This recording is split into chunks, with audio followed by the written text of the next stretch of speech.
Okay, I'm going to do a little reading with this deck. The cards are kind of large, so I'm still going to do the reading, but they're going to be sort of a little bit on top of each other, but I'll pull them out to look at them. So I'm going to do a reading with Trick or Tarot. Ooh, and I got all dressed up for it using my little fingerless gloves. So when I do readings for people, I tell them that I ask them to come up with a question that begins with how can I or what can I? So this makes it pertinent to that person. It's not a question about, how does he feel about me? Because you don't have control over that. So it's how can I or what can I? So I'm going to ask myself a question. And I thought about the question already, so I know what I'm going to ask. And the question is, now I do a lot of creative things. I'm a writer and a painter and do tarot cards. So I'm going to ask myself, what can I do to be inspired to finish my book? I just started a new book, and I want to know what I can do to stay on task and to keep me inspired, to keep me going on the book. Because a novel is a long book, and I just want to know how can I stay inspired. Now, when I ask a question like that, I'm asking about inspiration. And the suit of inspiration, of course, is the wand suit. Now, so I kind of will be looking for wands when I pull this, but if I don't pull this, it means, I could be pulling hearts about, what I love, and maybe that will inspire me. I could pull pentacles, which is very a practical things to do to stay inspired. Or I could pull some air suits, which means the sword suits, which means maybe I should think more about things to stay inspired. But I'm kind of asking an inspired question. So if I get a lot of wands, that'd be a good thing, but you can't expect that. So I'm going to be asking, how can I stay inspired to finish my book?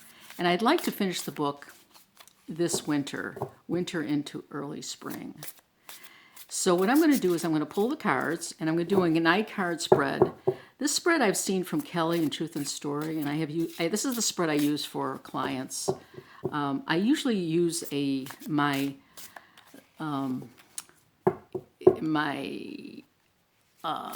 a little deck. It's a Rider-Waite-Smith deck. It's it's a new deck, but it looks like it's old. I use that. The cards are smaller. This is a deck that, the cards are very large, so, but we'll figure it out.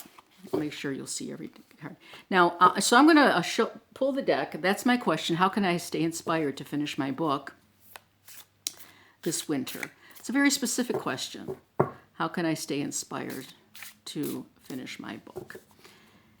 And we probably will look at the book a little bit. So I'm going to do it this way because this has probably not been shuffled enough, so I'm just going to pull cards out. And a center card, and then we have this card over here. And these all have positions, which I'll go into.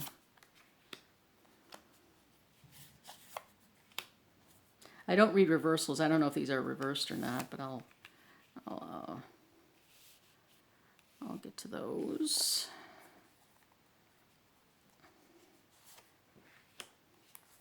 How can I stay inspired to finish my book? Okay, so this is the 9-carder. And what we're going to do is we turn them over. I mean, normally I would just turn them over right away, but I just want to see how they look in the viewfinder. Not too bad, not too bad, not too good. You can see these very clearly.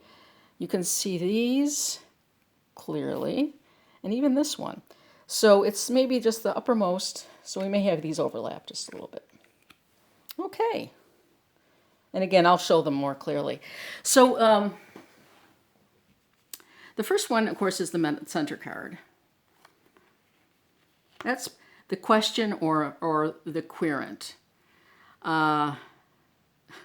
It's the Nine of Swords. And I will say that that's me fretting. You know, I'm thinking about how I can, because I'm approaching this with trepidation. So I am a little concerned. I don't know if I have nightmares about it, but I do think a lot about it. Like, how can I keep inspired? Then we have the past, the future. We have influences above. We'll put that down a little bit so you can see it. Influences below. Then we have the card. This is the fire position. We have a wands in that. This is the air position. We have a high priestess. This is the heart position, the water position. We have the page of wands. And then here we have, in the earth position, the cups. Now, when I read for people, the first thing I look at is to see if there's a preponderance of anything. So I would look at first the major arcana. Now, the major arcana, that's the sword suit. There's 1, 2, 3. 3 major arcana. And they're in the position of the influences below, and then sort of the future is the wheel, and then we also have the high priestess in the air position. So we have 3 major arcana, which is a fair number. It's not loaded, but it's a fair number in this reading. And then we look at, I mentioned in the beginning, like, do we have any wands? I'm looking for wands for inspiration. And there's 1 wand here. And there's another wand here. And I think that's just the 2 wands. Then we look for, so there's 2 wands. There's 3 major arcana, 2 wands. How many pentacles do we have? We have 1 pentacle here, 1 pentacle here. And so we have 2 pentacles and 2 wands. And then we have 1 cup and 1 sword. The sword is in the center. So I'm thinking that this is going to be pretty good for me. The Chariot is moving forward. The High Priestess is hidden knowledge. That's, you know, I could work with that. And the Wheel of Fortune is, you know, maybe I will have good fortune in this. So I look at to see if there's anything really unusual, like if I had 4 wands or if I had, you know, 4 pentacles or 3 pentacles. They're pretty even. We have 2 pentacles, 2 wands, 1 cup, 1 sword, and then 3 major arcana. So it's kind of balanced. We have a little bit of everything. Now, interestingly enough, there is only the 1 sword, and it shows me in the beginning. I see this as myself, worried, thinking about, you know, how am I going to keep inspired, keep moving forward in my novel? And that's what the question is. And I see myself. That is very indicative of me overthinking and worried about how I plan on doing this task, because it's a big job writing a novel. So I see that definitely in here, but there's no other swords in there. So that, I think that's a good thing. So I have some worries, but I think those worries will be allayed as I write the book, as I keep writing. I think I will, once I know my direction and once I start getting momentum, I think this may go away, only given just the general gist of what I see. So there I am, worried. Now, then I go to, I can go to the past and the future, or I can go what's above and what's below. I'm going to look at what's above and below. What's above is the energy that's supporting me, that's going to help me through this exercise of writing a novel. And it's the Page of Pentacles. Now, isn't that wonderful? A Page of Pentacles is a very practical page, beginning on a journey. And here we have the Page of Pentacles, and I see that energy as a young energy, as a lot of active energy, because they're sort of interested. I mean, they don't know enough to be discouraged. They're going gun ho, and there's a lot of positive energy. There's also could be messages coming in. So when you write books, when you write fiction, writing fiction has a lot to do with subconscious or just staying quiet, meditating if you're stuck with the plot point. So this Page of Pentacles is a very good sign at the top of this reading. So it shows me this energy, this inquisitive energy that I have, a practical inquisitive energy that I have working for me. And that's pretty awesome. And I'll talk a little bit more about that in a minute. Well, maybe I should mention it now. Now, so we have the Page of Pentacles. Now, what else can we look at with this card? We can look at the actual picture. Here she's holding a pumpkin. She has something in her hand. I think it's an animal of some kind, I'm not sure. And then there's a cat here helping her. So it seems like from the picture, you can always look at the picture. So at this picture, I see this person. For one thing, she's looking directly at me, and I always give that more weight. When a character in a card is looking at me, I always think that gives it importance. So I would look at that, and she's bringing me many, many ideas, many practical ideas, many good ideas that I can utilize in writing my novel. And so I see that as really good energy coming at me. Well, I have access to a lot of ideas and a lot of inspiration and coming in many ways. The influence here is below. The influence below is the Chariot, which is, of course, is a major arcana. And that's just a lot of movement forward. So I have the potential. I don't realize it right away, but beneath there is the energy that will push me forward if I allow it. This energy of the Chariot that is willpower and forceful movement in the direction you want to go. So I have that beneath. I have that energy there also I can access. So it's an influence from below and influences from above. It's interesting too. And then again, if I were to look at the picture, it's a very, very cute little chariot, which is like, it's like a little, like I think of a little tugboat, or a little train that could. I see this, you can interpret the cards as well. I see this as a little train or little tugboat or a little something that is not, I may not think that it has a lot of forward momentum, but it does, because it's like the tortoise and the hare. He can get the job done. I just have to give it gasoline. I just have to give it energy. I just have to give it positive energy for it to move forward.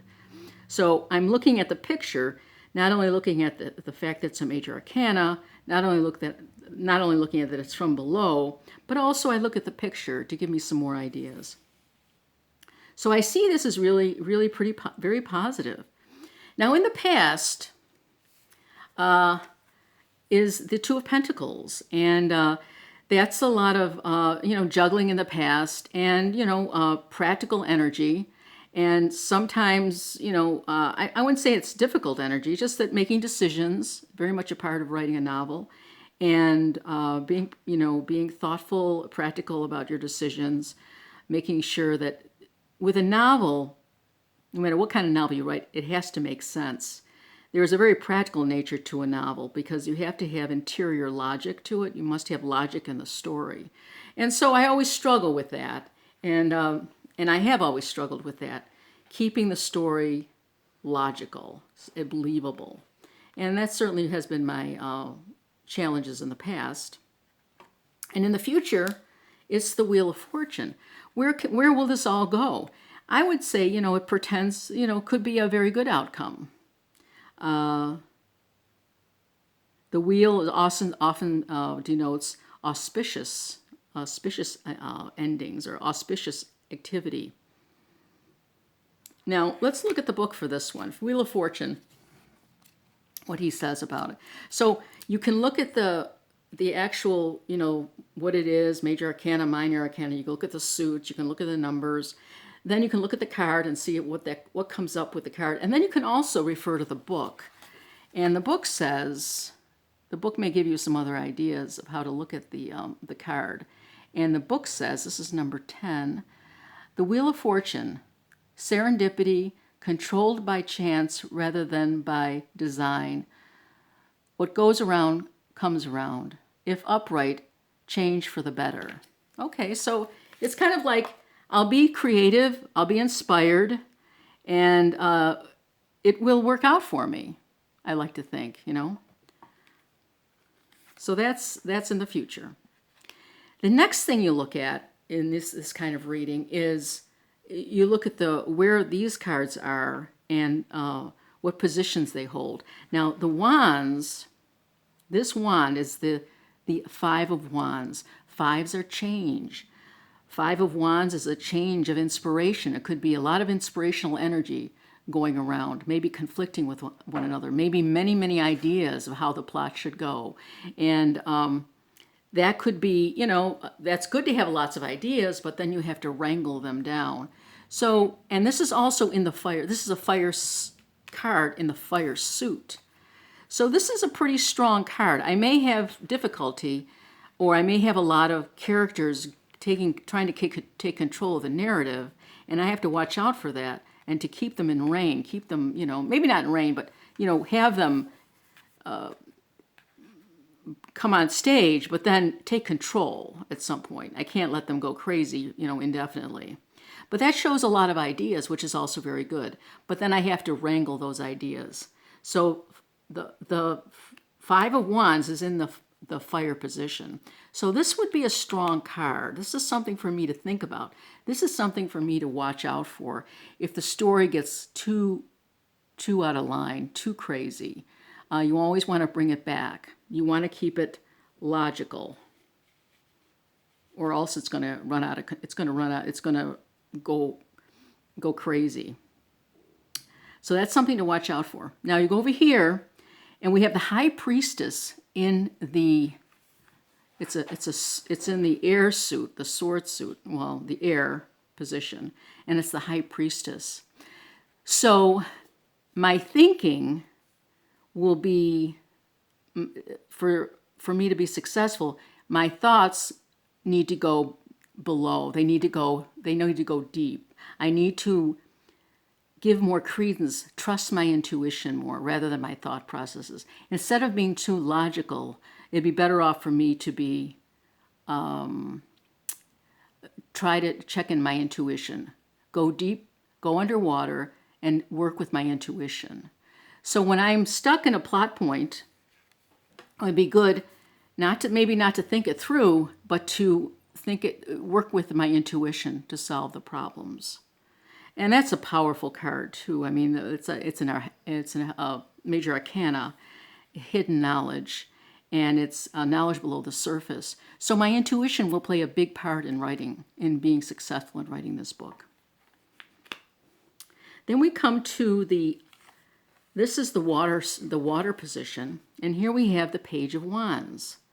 We have two pages. We have really high numbers. No, this is a Page of Wands. So we have another page, but it's the wand suit, and it's in the water position. The pages again are messengers, or they're adolescent energy moving forward. They're kind of fearless energies, very much like the Fool. And this is the Page of Wands. So this is the inspiration, the page of inspiration, and this is powerful. And it's in the water suit. So it has to say, to me, it says, whatever you love, whatever idea you fall in love with, whatever you think is what touches the heart, any information you're getting, inspiration, any inspirational message you're getting, or any inspirational turn of events in the story, if it touches my heart, if it's heartfelt, I should follow it. And so it's new energy, it's page energy, could be bringing me a message, but it's also calling to my heart. So my heart does play a part in the story, and it plays a part in my inspiration.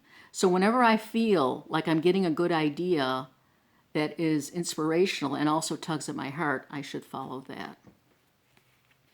And lastly, we have the Eight of Cups. In the earth suit, again, we have this heart watery aspect. Now, the Eight of Cups normally, if you think of the Rider-Waite, is someone who's had cups in his past and is moving ahead, moving forward, kind of leaving things behind. I interpret this being in the earth suit that, again, it kind of repeats this, that what draws my heart is what I should be paying attention to. Now, he's going away from his heart, but I think, it's an Eight of Cups. It's a high number. So again, with my logical nature and with my practical nature, more with my practical nature, because this is the earth sign, I should also take into consideration my heart. And maybe, maybe I should temper it a little bit. I mean, here it says to go all the way, but here maybe it shows, be practical about it as well. Now, the Eight of Cups, of course, is notorious for someone walking away, going on a trip, leaving what they love behind. And this shows this card as well. In this card, I don't know what that means. Maybe it means I should take a break from writing. Maybe when I get really frustrated, and I love writing, but when I get frustrated, maybe it's time to walk away a little bit and then take a little break from what I love doing. So that's something that maybe will help me also get through the whole aspect of writing a novel. When I feel like I'm getting burned out, just take a break and walk away, but then come back and then get back into your inspiration and then follow your heart again. Okay, so this is a reading that is very positive for me. Now, I was thinking of doing a short video on myself about, the About Me videos where I just talk. And it's interesting. I was going to do a talk about how there are these cards. Now, this is a Rider-Waite-Smith deck. And if you and I had the same question and pulled the same cards, would we get the same answer? And the question is no, because what the cards do, they're just really prompts. How the cards work is really how they touch inside us, the sense we give, that each individual person has to give sense and meaning to the cards. These are just all sort of prompts.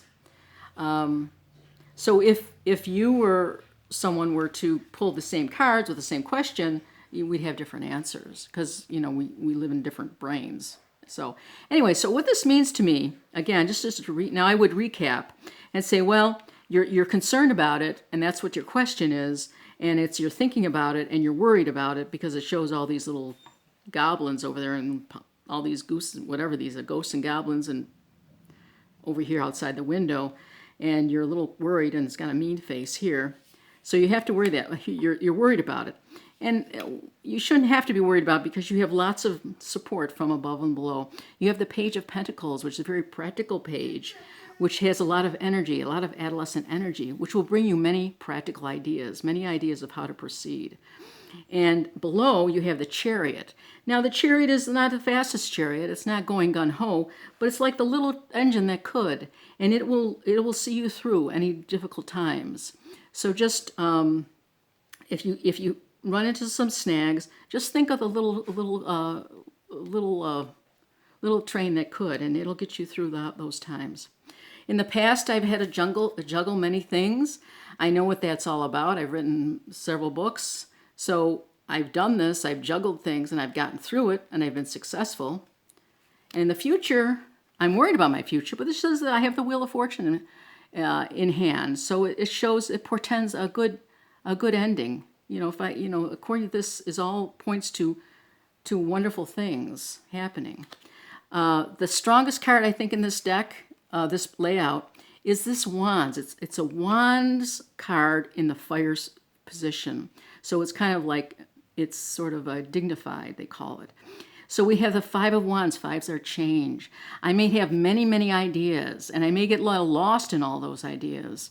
And, it'll be great to have all those ideas, but there may be some confusion on how I should proceed. And to remedy that, I have the High Priestess in the air suit. So instead of worrying about things, I have the high priestess that's there to say, calm down and look and be intuitive. Just relax and be intuitive. And you'll calm yourself down and be intuitive, and you'll find the answers to the problems over here. Here again, we have another page, a page of wands, another adolescent energy, very positive. It's the wands in the water suit. So, not lead with your heart. Have your heart available. Whatever touches your heart, you should make that part of your plot. Consider that. And then here we have, you may need to take a break in writing your story. To stay on track, if you need a break, take a break. Not a long break, just say, okay, I need to, you get all confused, you're looking for intuition, you got this page energy coming through, you just may need a break once in a while to get through telling the story. So take a break, walk away, and then come back. So that's a good thing. So I would say to myself, I'd say, yeah, you got a lot of positive things here. You can finish this. You'll have a good outcome. If you go in this direction, you have a wonderful outcome. You have this wonderful energy, this Page of Pentacles overseeing everything. A lot of youthful energy, practical energy that will make you see things through. Practical energy in novel writing is also the logic of the story, the internal integrity of the story. But it's also just the basics of grammar, sentence structure. I'll have all that at my fingertips. Again, so I have the Chariot helping me. I may not feel like I have this Chariot because it's small, it's not big, but it's there. And it may not be like a hare, it may be more like a tortoise. But what wins the race is the tortoise. The tortoise wins the race. And so I see this as a really positive thing. And I think because I have wands, which is inspiration, and pentacles, which is practical energy, this I think will really play well into finishing the book, staying inspired and finishing the book. Also, what is helpful is the three major arcanas. So I think, in summary, when you look to read, it's good to look at the suits and see how they address the question. If I was asking about my love life, I don't know, it wouldn't be too good. I mean, I'd have the one cup, there's always, this is the water suit here, so there's always something addressing it. But I only have the one cups. That wouldn't be, I don't know if that would be so good. But then your answer would be construed from that. So you'd be able to come up with answers and maybe suggestions of what to do to change that, what to do in the future to change it. Is this about money? Well, it's about money. There's two pentacles, and that's about that with that. So if I was looking to, am I going to make more money next year? I don't know about that. I'm not sure. So it depends on your question. Pentacles are practical things. Wands are inspiration. Air is intellectual. The sword soup is intellectual communication. And then the earth of the water and the cups are the water suit and the intuition and going beneath and healing in nature, that sort of nature. So the question, and then what you see in the cards, helps also define the answer. It helps you define the answer. Anyways, when I first pulled these cards, I was very happy because I had the two pentacles, practical, and then I had the wand suit, 2 wands here. So that was great. And then I had the 3 major arcana. So that's kind of how I do a reading. This was a very quick reading. My readings usually take, half hour to 45 minutes.